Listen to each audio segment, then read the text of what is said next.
The autumn wind is a pirate, blustering in from sea. With a rollicking song he sweeps along, swaggering boisterously. His face is weather-beaten. He wears a hooded sash, with a silver hat about his head, and a bristling black mustache. He growls as he storms the country, a villain big and bold. And the trees all shake and quiver and quake as he robs them of their gold. What's up, Raider Nation? Silver and Black Attack coming at you again with another video. And today, the Las Vegas Raiders have defeated the Baltimore Ravens in Baltimore on the road in hostile territory to go to 1-1 on the season. Man, this was a really tough game for us, offensively, especially on the offensive line through the first two quarters of the game. But I don't know what AP said to them at halftime. Coming out of the break, the offensive line was stable and, gave Gardner Minshew enough time. Cody Whitehair was, benched earlier in the game, came back in the third quarter with a vengeance, made some, great plays. I shouldn't say holds, but made some great plays on on the offensive line for the Raiders. But Devontae Adams is the star of the show, in addition to Brock Bowers. And Jahan, you can get into Brock Bowers a bit, but I'll start with the elephant in the room. Devontae Adams is the biggest elephant in the room, the best receiver in football. And today he really proved that. 9 catches for 110 yards and a touchdown. And he just makes it so effortless. Like that one catch he had down the sidelines with the toe tap drag, man, that was some of the craziest 2 catches I've ever seen. He had one where he dragged the feet, and then he had one where he tapped the toes while leaning out of bounds to catch that ball. Man, Minshew placed that ball in great space. And, this makes me, confident to see that, if the line can give Minshew time to throw the ball downfield, he can get the ball to Devontae. He can get the ball to Brock Bowers. Brock Bowers had an amazing game. Brock Bowers had 9 catches for 98 yards, which is, amazing. He should have had a touchdown on that spinning play, down in the red zone. He spun and just kept turning his legs down to the 2 yard line. But I think the offense really came to play today. But in addition to that, there's, one thing I'm going to say is the defense is the identity of this team.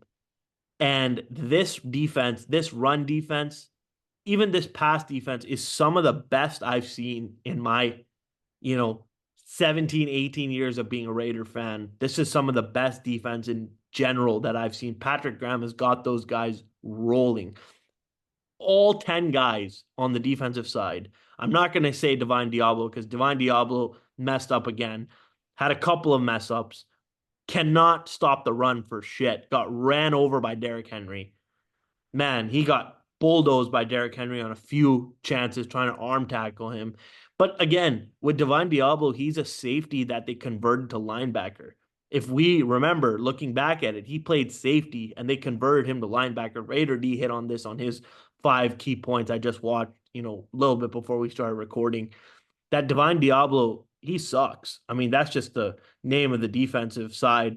That's the one elephant on the defensive side is Divine Diablo is really bad. Yeah, I think, defense, I got to give them a lot of credit for how they played. The Ravens, I know we give our defense a lot of credit and we expect them to play well every single week, but the reality is you're playing against these star players like Lamar Jackson. It's not a given that you're going to be able to stop them. So to hold a guy like Lamar to 23 points, that's a good outing for the defense. I know Divine Diablo played bad, but the pass rush from Max Crosby, the coverage from guys like Jacorian Bennett, Jack Jones, Nate Hobbs, those guys played well. Our defensive line played well in the absence of Malcolm Kuntz. Spillane, huge play on that interception, was a big part in stuffing Derrick Henry throughout the day. So I got to give a lot of credit to our defense. But I think the star of the show today was clearly the offense. You can't deny that.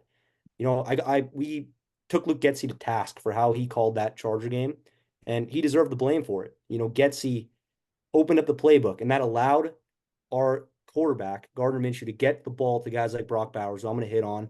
Devontae Adams had a great game.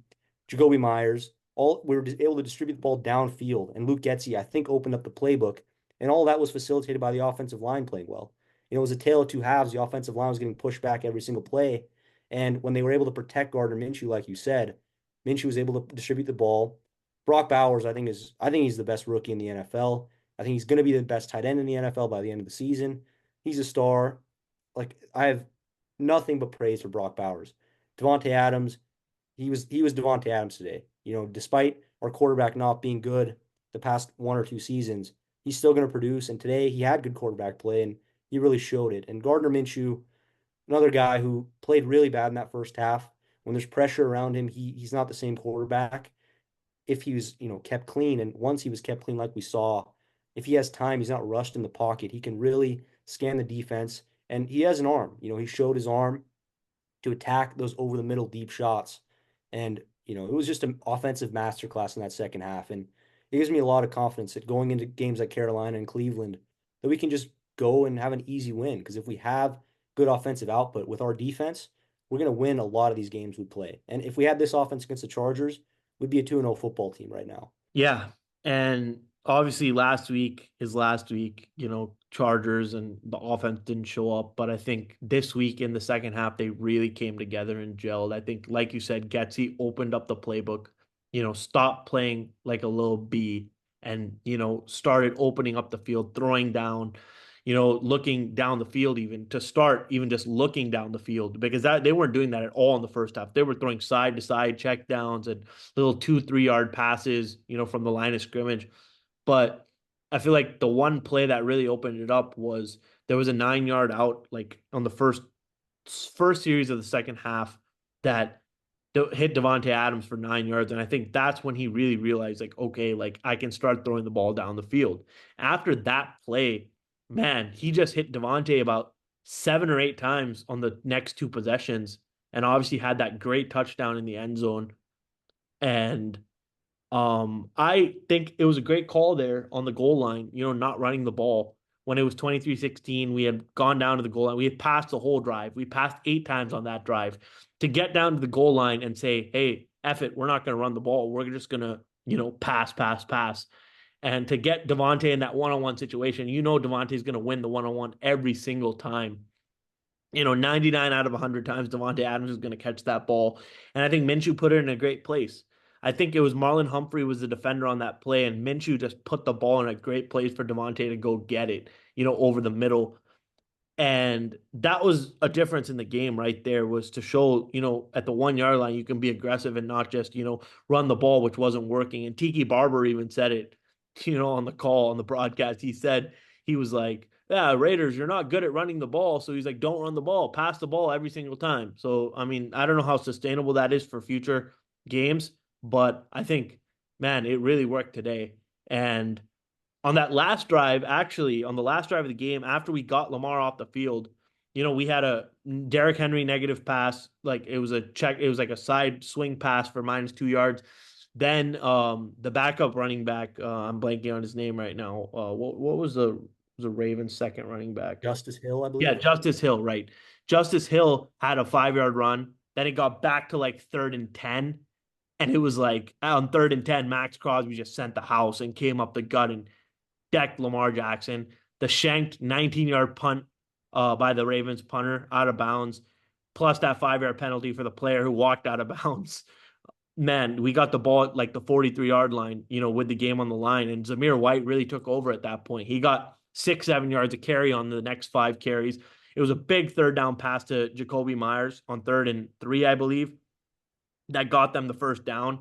And after that, they tried running it down. And then on 3rd and 5, they got 3 yards.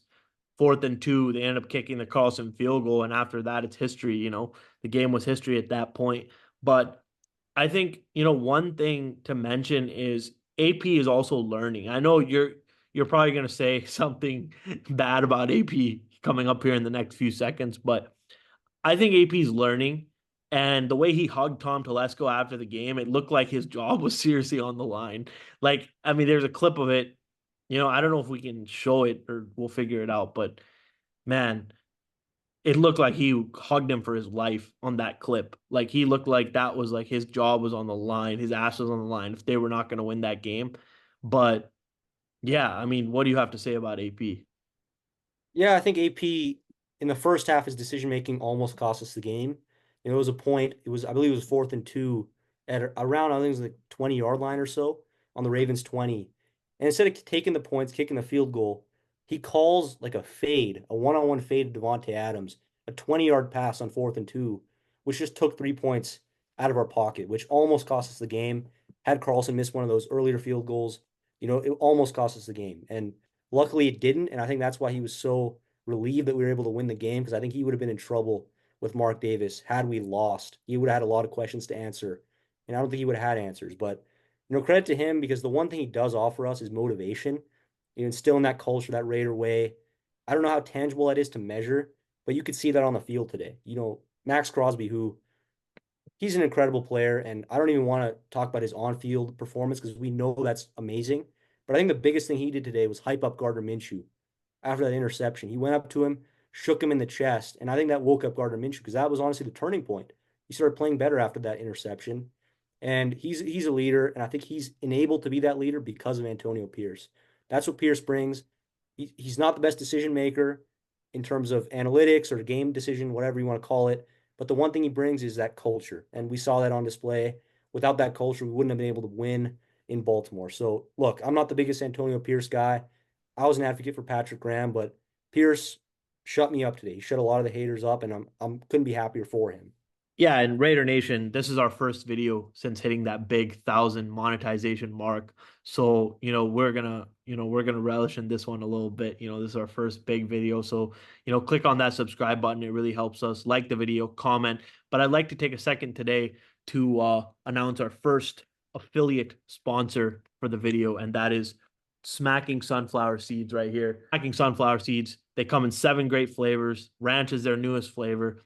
They're the biggest seed on the market right now. Man, you guys, if you like sunflower seeds, I love sunflower seeds, so I've been smacking on them for a long time. No pun intended there. Click the link in our description and go buy yourself a bag or 2 or 3 of these smacking sunflower seeds. Man, they're really just that good if you like seeds. So that link will be in the description. Use our link and yeah, help us out there. So Raider Nation, overall, huge win against the Baltimore Ravens today. And I don't think anyone expected, this to happen. I mean, I know we didn't. Us and Raider D on his live stream, we were all shitting on the Raiders and thinking that we weren't going to win the game. However, to be honest, I think, they really shut us up today. And like you said, AP shut us up. Gardner Minshew, even, once the line held up for him, it makes sense. If the line's not holding up and not giving you any time, that makes sense. But he did complete 30 passes today, which is pretty crazy. Sure, check downs. Yes, that's true. But once the line gave him time, he was completing passes down the field, which is pretty impressive. Or after the halftime, we were calling, oh, Aiden O'Connell, come on, bring AOC in, bring AOC in. But I think, AP showed a lot there by mentally withstanding the fact that, okay, you know what? Like, I'm going to stick with my guy. I named him the starter. So now we're going to stick with him. And like we discussed with Raider D, oh, Garmin should get benched by week 3. No, obviously not now. Now that we got a win, we're going to see him for the next several weeks. But Raider Nation, again, we appreciate it. The Raiders are now 1-1, 1-0 this week. Like Derek Carr has been saying every week, we're 1-0 this week, hosting the Carolina Panthers next week. And that should be an interesting game. We'll have the game preview coming at you later this week. But yeah, super excited to have Carolina, who just scored 3 points against the Los Angeles Chargers. And Raider Nation, like, subscribe, share, and we'll see you in the next video.